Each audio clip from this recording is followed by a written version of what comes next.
Hola, buenos dias, bonjour, and falcha. I want to give you some of my favorite classroom routines, particularly with beginners and younger students, but also with some of the older students. So here we go.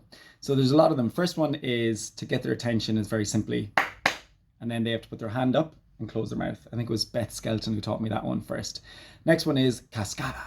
And if I say cascada in a kind of whisper voice, cascada, they all have to go shh.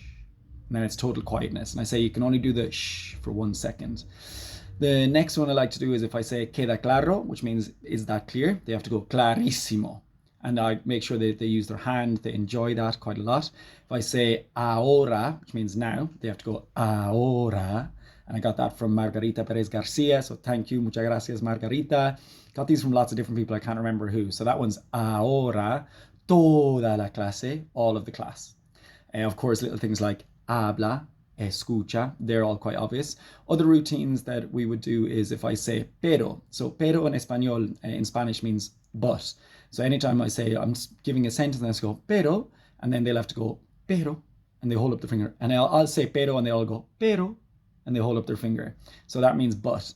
If I say juntos, juntos means together. So if I say juntos, like vamos a trabajar juntos, we're going to work together. Juntos, they'll all go juntos, like this.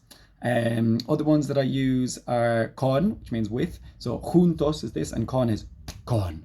So con and juntos to show them what those two things mean.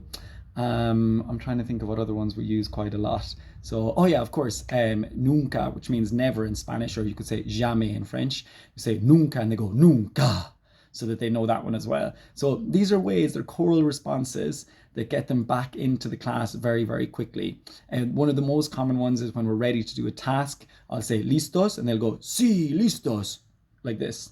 So listos, sí, listos. And then they're ready to go to work. So all of these little things help to get their attention back on me, back to what we're supposed to be doing. If someone is talking to somebody else and suddenly I say cascada and the rest of the class, I'll go shh. Then of course they're now into that and they say it as well. So they know it brings their attention back in. And of course they're getting comprehensible input. They're learning through this as well. When we come to the end of an activity, I count down from 10 usually, but in a whisper. So I'll say, if you're finished, cuenta conmigo. So count with me. So it might be like, cinco, cuatro, tres, like this. So we're counting together as well to get them in with that. So loads of little routines to get them in and out of the classroom properly, lining up. My younger students do line up at the door because I want to greet them at the door. They give me the contraseña, the password, to come in. They walk in, they take their book from the shelf, they go and they sit down and they start reading. So all of these things will work together. And always when I set up a task, I give them the amount of time and then I'll say ya.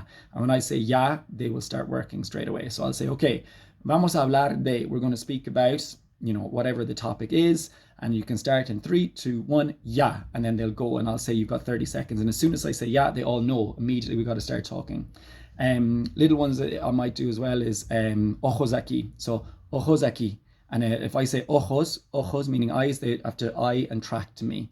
So lots and lots of different things. They don't all get introduced on the first class, of course. They get introduced gradually throughout the year. And we build in more and more ones that'll be useful to me. So little ones to get them listening as well is like if I say escucha, and they'll bang the table twice and they'll go escucha.